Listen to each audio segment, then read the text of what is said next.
Recognise that we are living through unprecedented times. And just as the old ways of doing things, you could call it the old story for humanity, is beginning to show signs of ageing, so too at the same time there is a new story for humanity that appears to be emerging, an upsurge in the best of the human spirit, an outpouring of kindness to people in the neighbourhood, an outpouring of gratitude to frontline workers for everything that they are doing to help people going through this experience.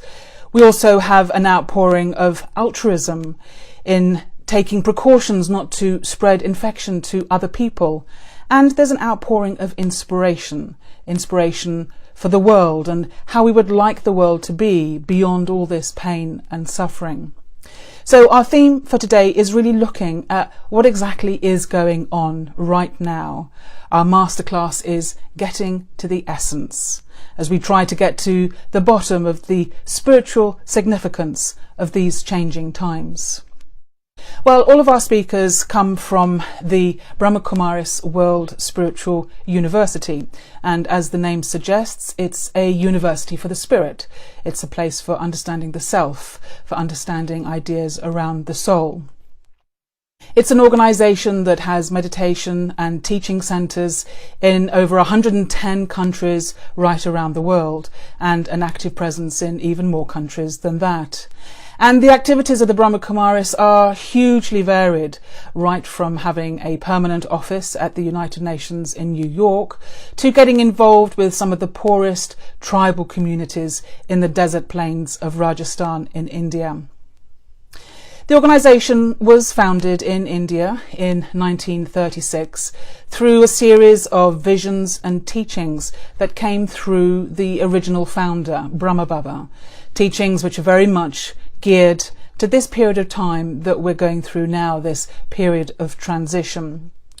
And Brahma Baba decided quite early on that it was important that women should be put in front, and as a result the Brahmakumaris is now the largest spiritual organisation of its kind in the world to be led by women.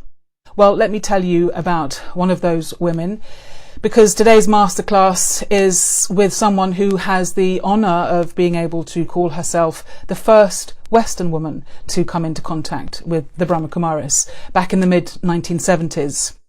And not only did she come across the sisters who had recently arrived to London from India, but she was able to recognise the truth of what it was that they were saying and experience the depths of knowledge that was being shared and experience for herself the life of a yogi. And since then she has devoted her entire life to deepening her understanding and her experience of the practice of Raja Yoga meditation. For many years, Denise Lawrence has been based in the United States of America, and it's from there, from San Francisco, that Denise joins us today. Denise, so welcome to you to the Masterclass series. Great to have you with us. Thank you so much. Thank you, Papa. Now, as I said, you've taught meditation in the States and you've lived there for decades. You've also lived in Europe and, in fact, in India. And there really aren't that many countries that you haven't been invited to around the world to share your insights into human nature and explore the changes that we're seeing in the world at this time. So you really have got a very good global perspective. Why do you think it is that we're experiencing at the same time both the worst of times but also the best of times, that there are these two things that seem to be going on for us in the world at the moment? Well, in a way, your Dickensian quote is quite relevant, because at that time there was an epochal change. And this is the beginning of the Tale of Two Cities, where everything was collapsing and breaking down. And subsequently, a completely new way of living. The social setup in England changed dramatically, and the rest of the world also. The Industrial Revolution happened, and now we are seeing something like much, much bigger. Many people feel that we are in an epochal change, and I feel so too. I see that time is going very, very fast. Time in the sense that things are changing quickly. Epochal changes used to be once in a while. Now they're quickly. I am quite an older person, so I saw the changes that happened in the 60s, which were big. Then I saw the beginning of video, and then the beginning of internet, and the beginning of social media, and all of these things have changed the world. And what I'm observing at the present time, in the middle of the COVID-19, the climate change is accelerating, the intense weather events, the wars that are maybe not reported or underreported, but you get information, if not from mainstream media, from other places. So people are saying, what's going on? And they're talking about deeply. So I think the essential thing is the spirit is in a state of change. Society is in a state of change. The natural world, the Mother Earth, you can say, is in a state of change. And I've been thinking about war, because there's so much war around. And although with war, there's total destruction, especially for the people who are in it. And I have been in Germany for quite some time recently and had a lot of contact with the refugees coming in from Syria, and hearing their stories and seeing how they're adapting to the European culture and learning German from Arabic. And, it is quite difficult. And they are like collapsed. Everything is collapsed. And it's like this collapsing is happening here in the United States. The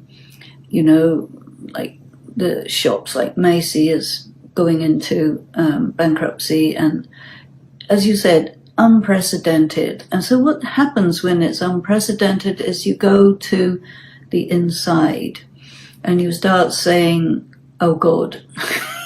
People say, oh God, what's going on?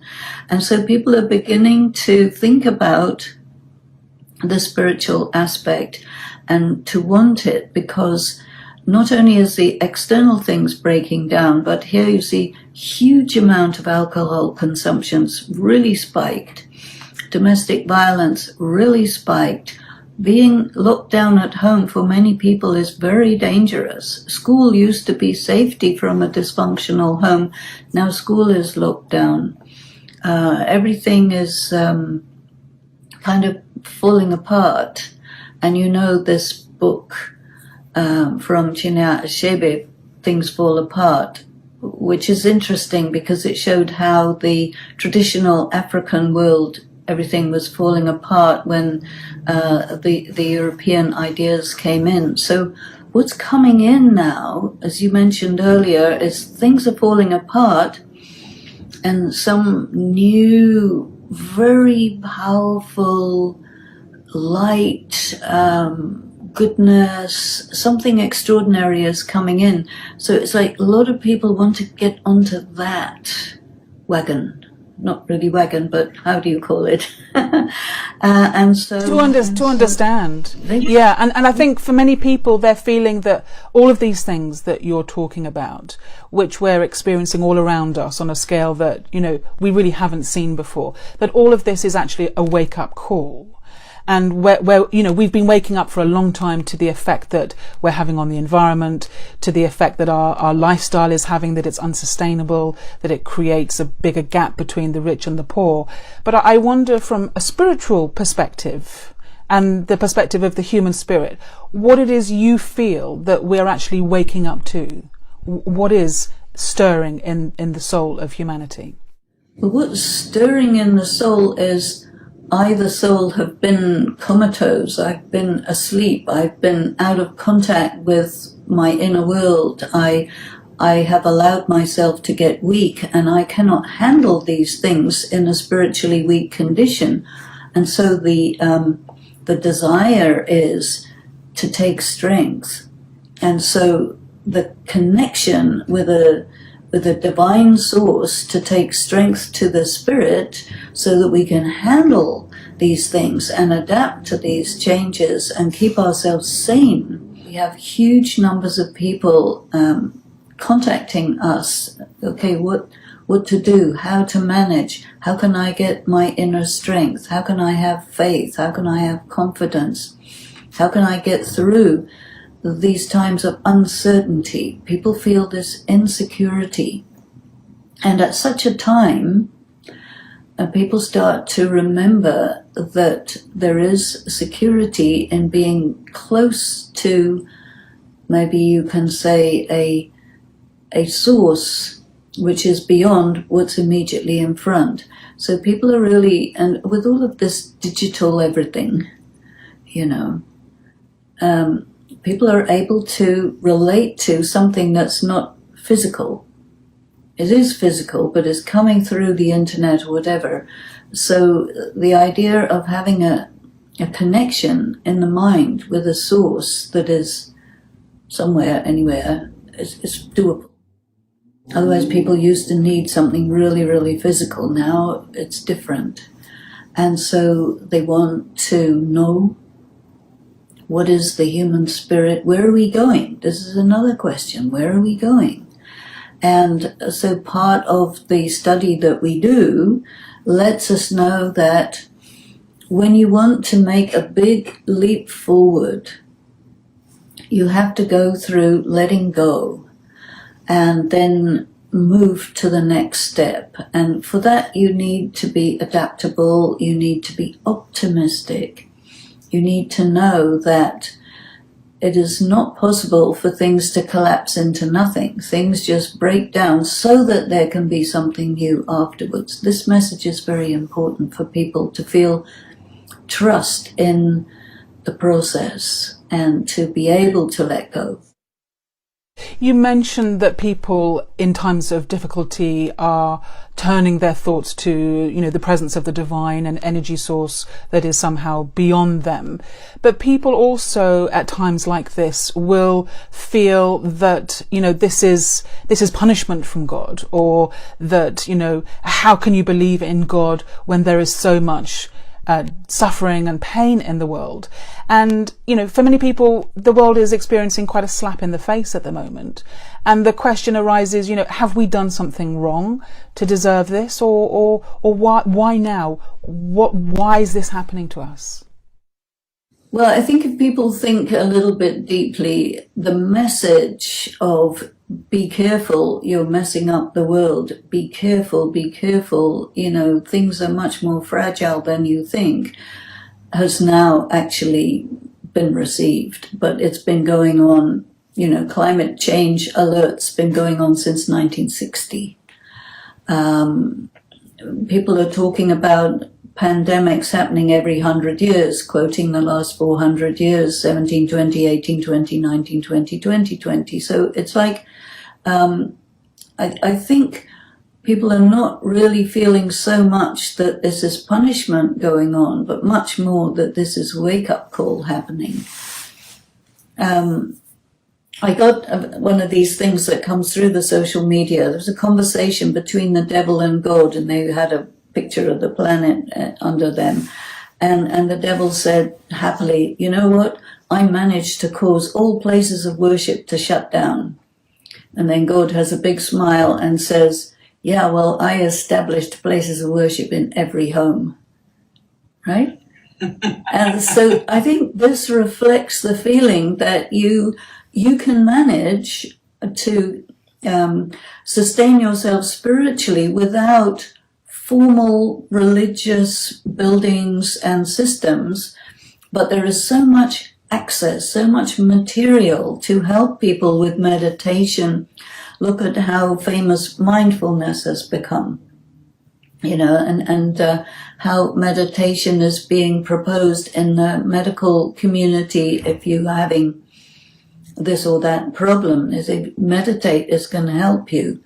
And people come to us more and more and more and more because they know that these things are real. Previously they thought it wasn't real. Now they know it's real and it works and you need it. You need it like you need food and water and air. You need to sustain yourself spiritually.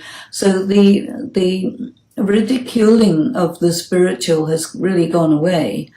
And I think that the attitude of God punishing us has diminished, I think, from earlier times, because there's been so many things showing that the formal religious institutions have somehow failed people. And this has also caused people to think about looking after themselves spiritually. And the small networks and like more community spirituality and anonymous groups and all this kind of thing, is people having more faith in that. And I think it's all converging. I think people really know that they're not okay. They're not okay because they have neglected their spirits. And so they want to know, okay, what is a soul? Am I a soul or do I have a soul? How does a soul operate? What is the mind? What is the conscience? How is conscience and understanding? What is intelligence? We know artificial intelligence. And how does it relate to real intelligence? I think most people can understand the benefit of spirituality for themselves, but I want to look at spirituality as a mechanism for changing the world. Because there are many ways to change the world. We've got political systems that can bring about change. We've got pressure groups. We've got grassroots activity. We've now got social media that is doing huge amounts to raise awareness and bring about change. But what for you specifically can spirituality do, not just to bring benefit to my day-to-day life, but actually to make an impact, a real impact in the world out there? How significant a player do you feel spirituality is in that regard?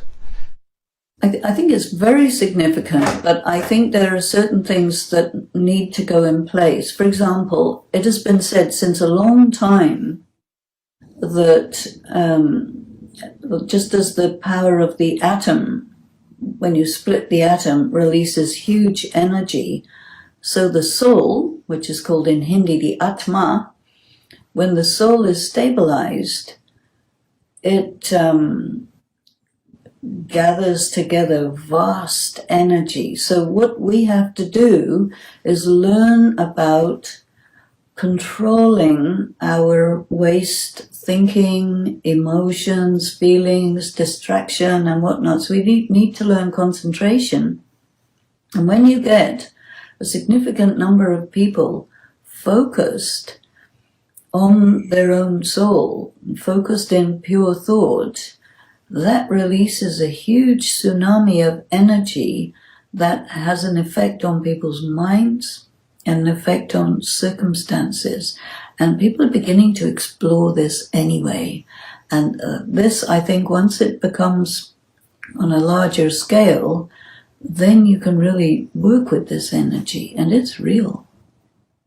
There's a lovely story in the Hindu scriptures about everyone giving just their little finger.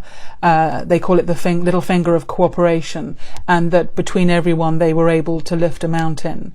So this idea of cooperation and this idea of having unity of intention, that we almost need to harness and foster the energy latent within the human soul and direct it towards a common purpose in order to really make stuff happen. Can you say a little bit more about that story and the significance of cooperation? As you were speaking, I'm remembering how the Berlin Wall came down. And it was a combination of a number of things. One is that it was no longer relevant because, communism was shifting, perestroika was happening. Another is there were sort of mistaken messages were happening.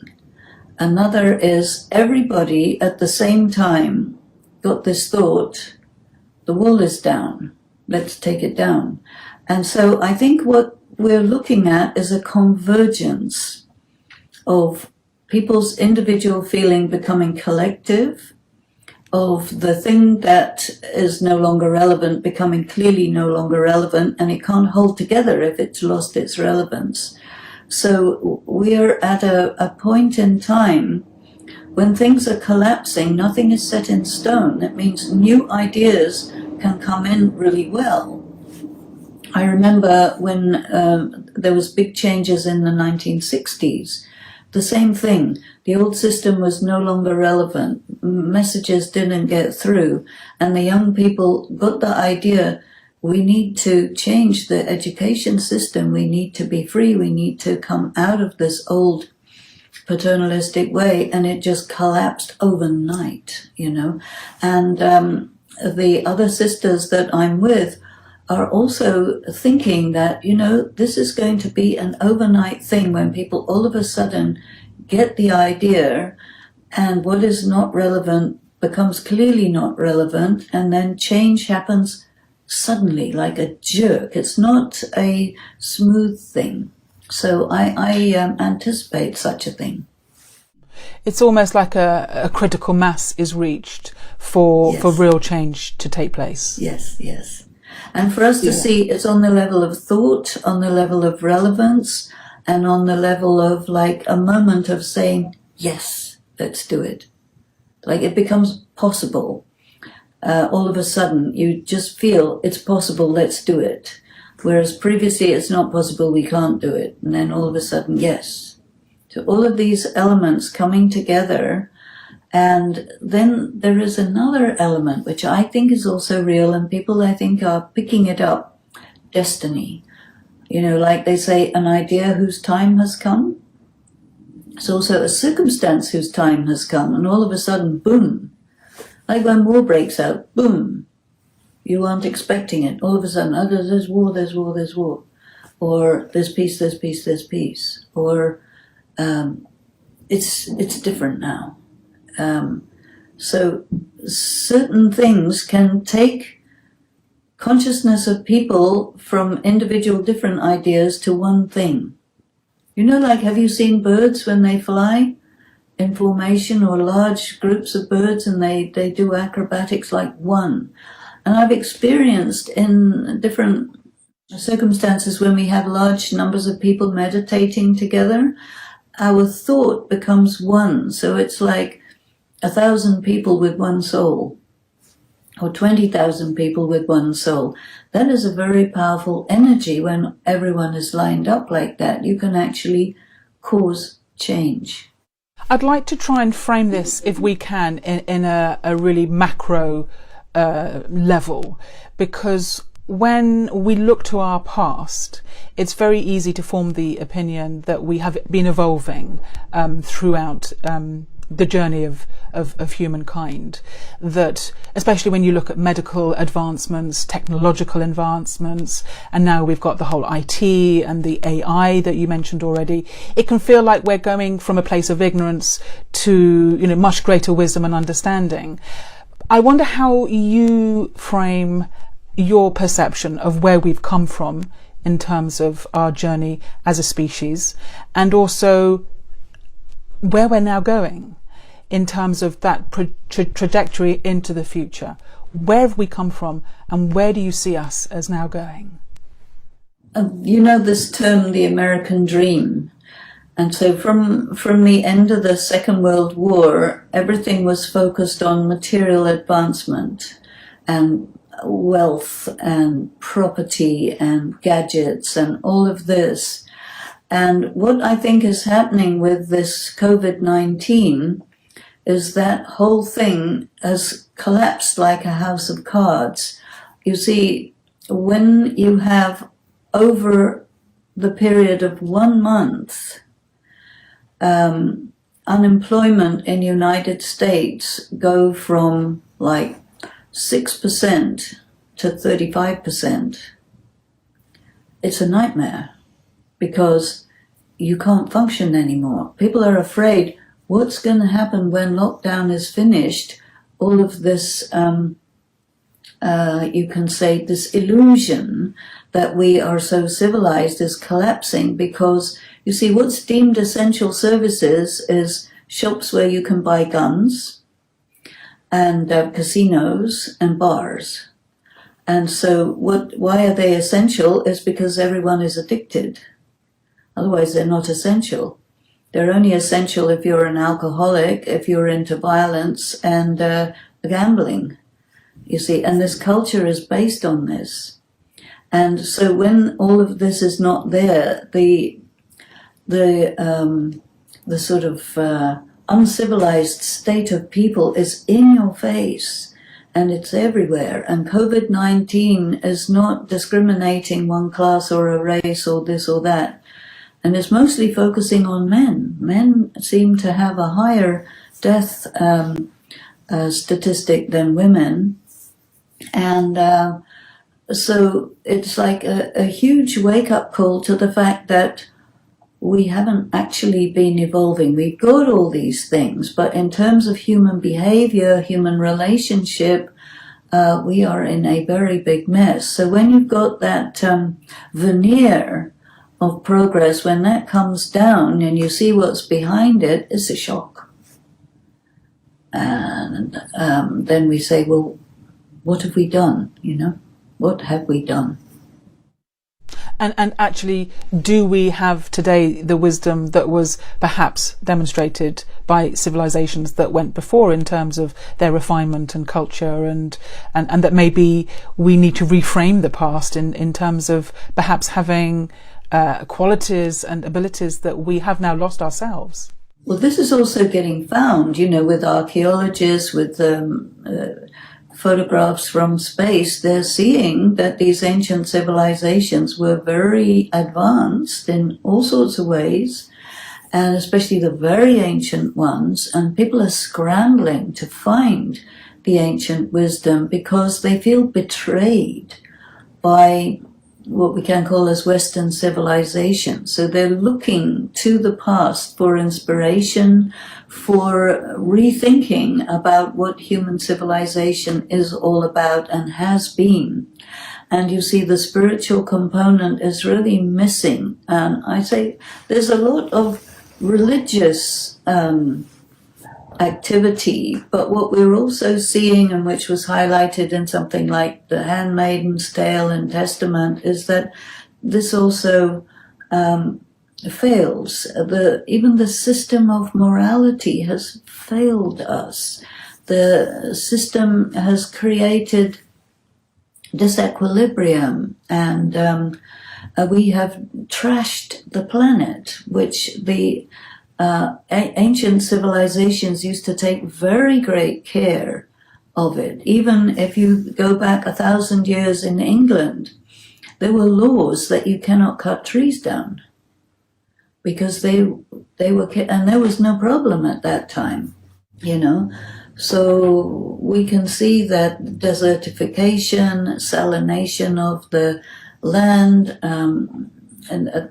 what we have done is irreparable damage. And so people are seeing that this kind of spiritual irresponsibility, the spiritual emptiness is the real problem. And so they're scrambling to look at what's happened. We have really not evolved. We really haven't. Very interesting. And you're talking there about ancient civilizations, and of course you have dived very deep into the taproot of the wisdom of the ancient civilization of India, and it has held you for 40, coming on 50 years now.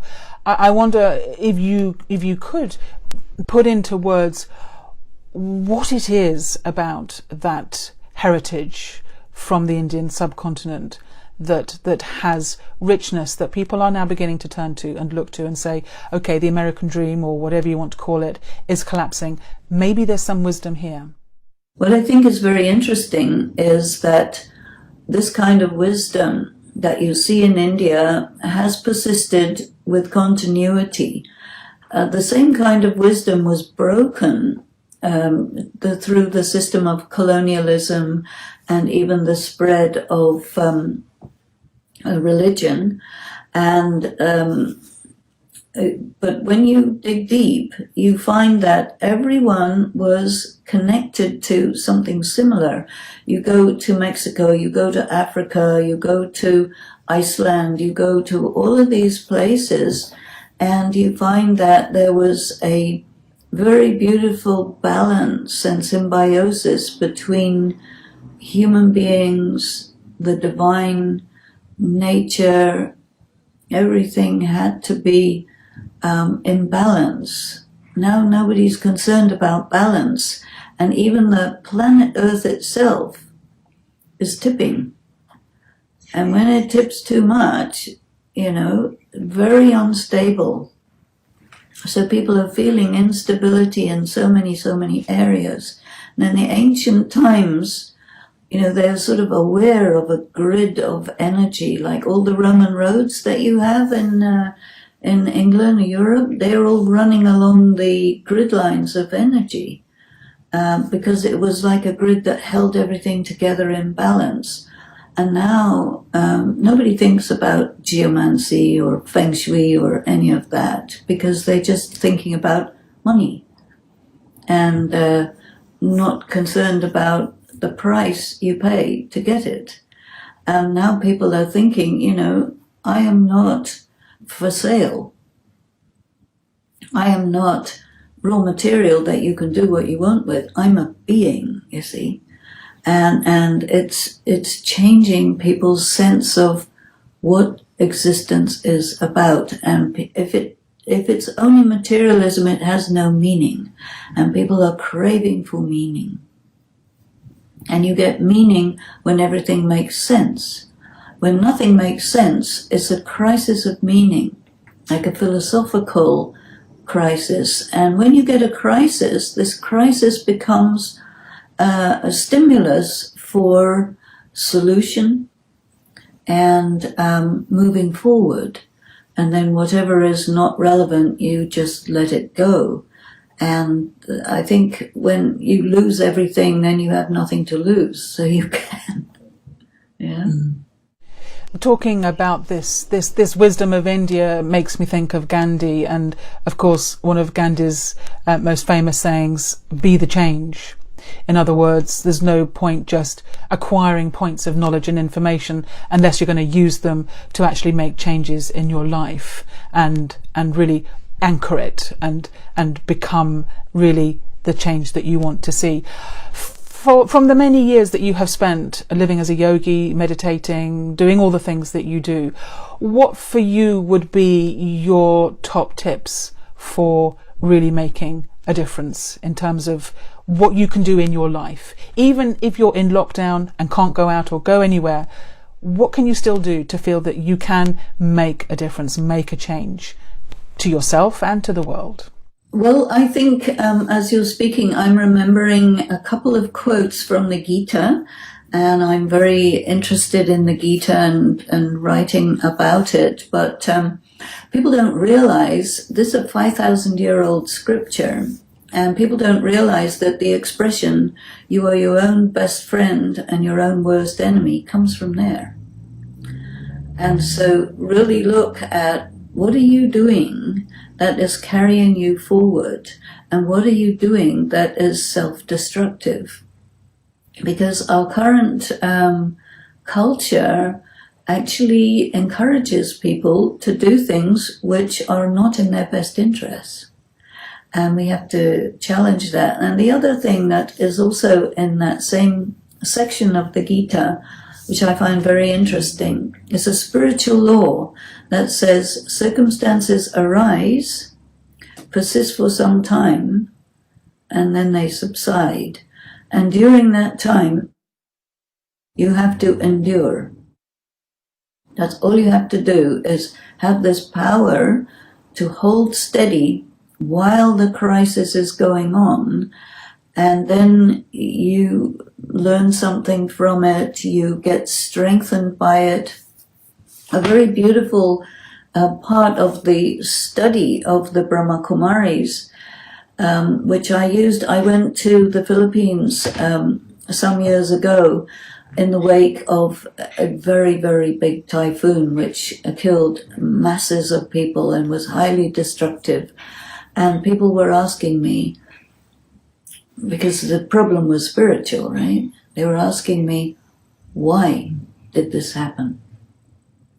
Because the UN and everything, they gave food and shelter and water, and they put all the physical stuff, but it didn't really deal with the spiritual thing, and they needed to know why. Like you said, is it punishment or what? And I was able to tell them 2 reasons why it happened. One is to make you strong, and the other is to make you experienced. And when they heard that, they said, yeah, that makes sense. And then they didn't take it as a punishment or something that doesn't make any sense. They say, yeah, it's like God loves us and wants to make us strong and experienced, because more is coming down the line sooner or later, you know.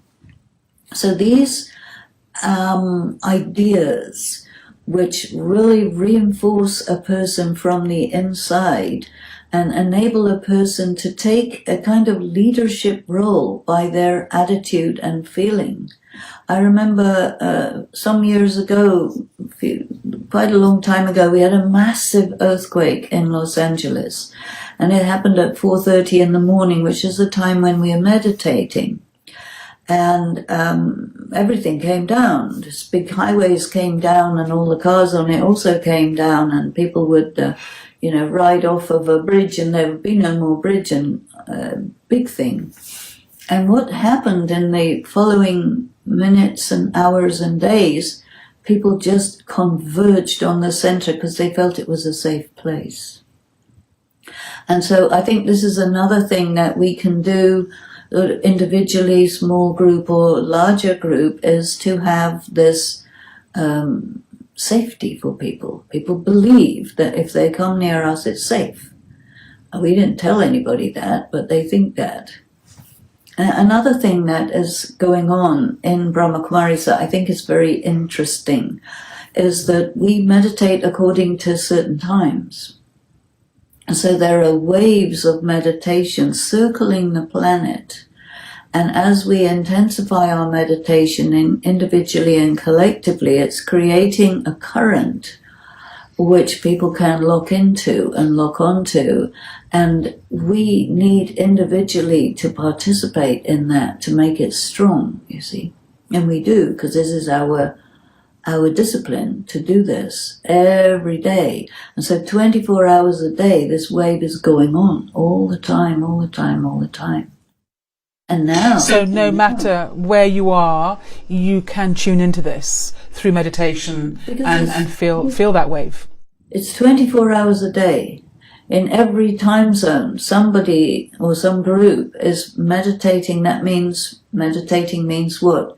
You're internalizing yourself, connecting with your own soul, focused, very focused, and you're tuning to the divine, pulling that energy and then dispersing it, you see. This is like something happening all the time. It's invisible, but it's tangible. It feels like you're pulling some kind of energy down from up above and bringing it into yourself. And you've talked about the problem of fear, which I think is very common, and people looking for ways to handle that. And you've also talked a lot, as we've spoken, about this presence of the divine, this energy source. Before we go into our meditation, can you just say a few more words about what for you that energy really is and how you experience it manifesting in you and in your life? It depends a lot on, people believe in God, but what is God? Who is God? How is God? What is God like? Is there such a thing as God? This is an unresolved question. For me, there is a being who is higher than a human, non-human being, who has a mind, who has intense energy and who loves the world and who loves humanity and who is just reciprocal. You know, if you turn your mind to that, however you want to call it, you will get a response, especially if you are real and true and sincere. This being, this energy does not respond to fake. It has to be real, because this one is real. This one is called the truth. So you have to be true and real in your heart. Love. Love is such an energy that comes from that source. Love, spiritual power, peace, purity. You bring that in and it changes you. It strengthens you. It fills all your empty spaces, all the dark spaces in your soul, and then it radiates from you.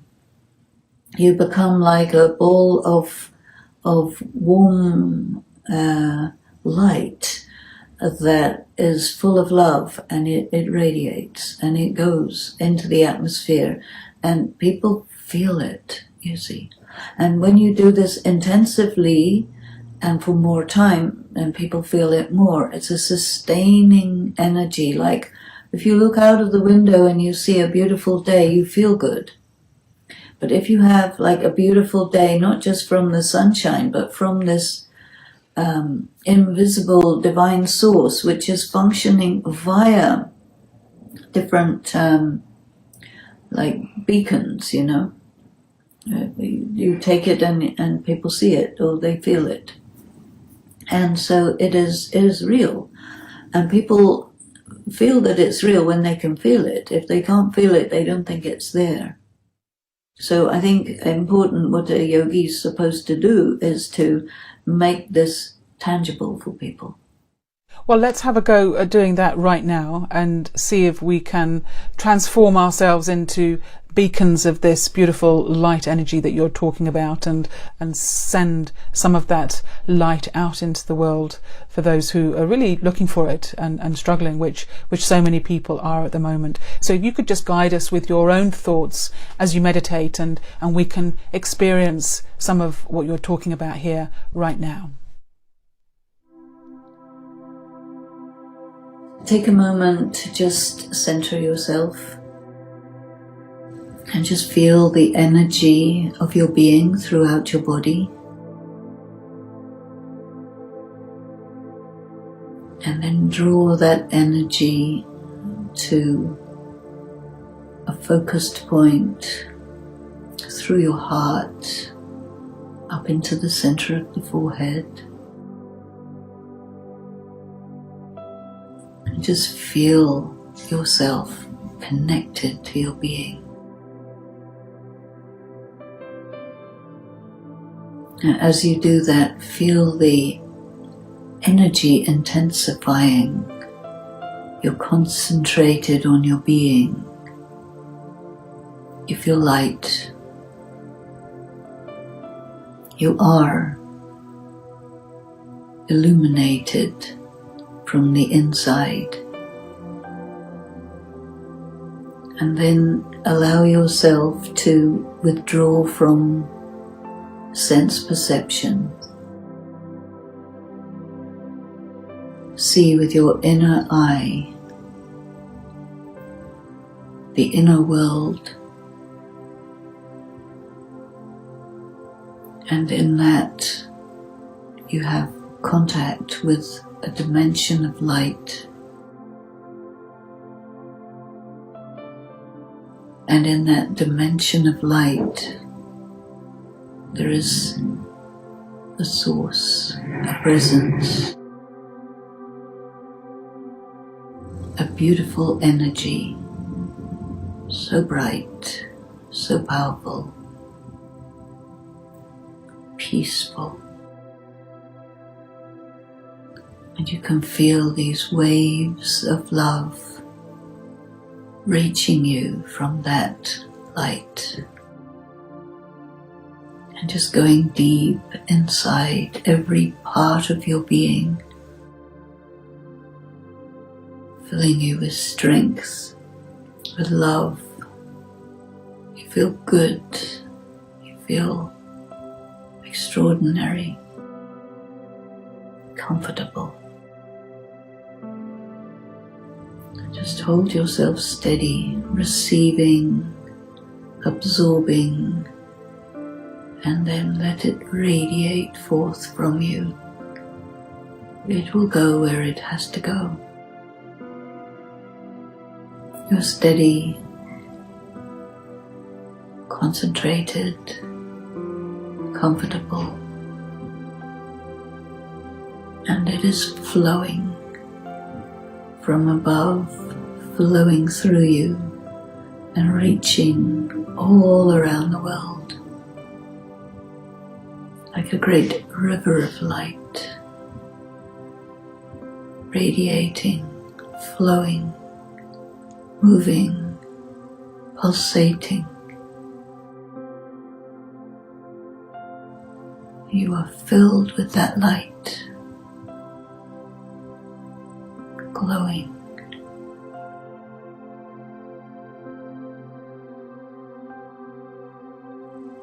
You hold it steady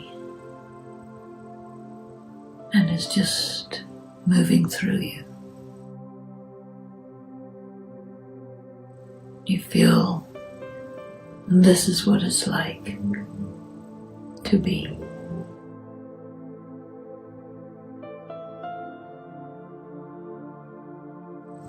Then gently let yourself return back to the everyday world. Reconnect with your body, the place where you are, and still keep connected with that energy that is still there. As you go about your day, your relationships, doing what you have to do. And let yourself really know that I am more than just this body. That spirit within is real. And this is my doorway to that divine source.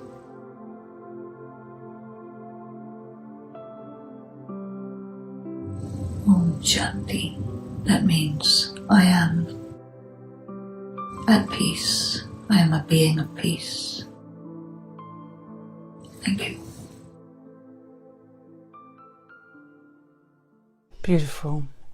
Om Shanti, Om Shanti. And what a lovely thought that that experience that you just led us into is something that is circling the earth 24 hours a day, and that whenever we choose to, we can sit in stillness and silence and tune into that and draw down, as you're saying, some of that beautiful energy into our own hearts and into our own lives. Denise, it's been an absolute pleasure to have you on Masterclasses. Thank you so much for sharing just a thimbleful of what is there to be shared, but you've really given us a lot to take away and think about, and in moments of anxiety, I'm sure, recall a lot of what you've shared with us today, and that will really support and sustain people. So thank you so much, Denise. Thank you so much, Philippa. Thank you. And thank you to you as well for joining us from where you are. I hope you have really felt that wave of peace that Denise has been talking about and sharing with us. And I hope you'll be able to join us for tomorrow's masterclass. Until then, take good care, keep safe, Om Shanti, and goodbye.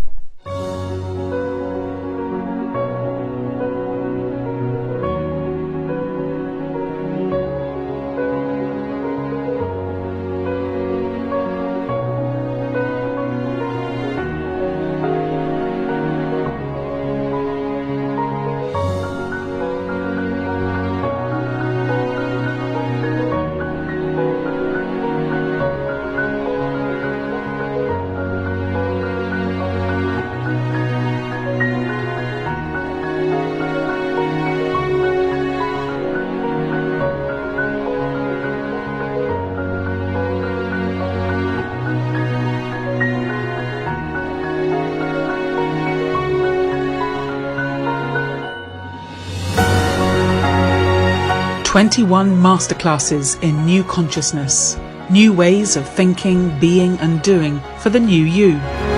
Pioneering thinkers from countries right around the world.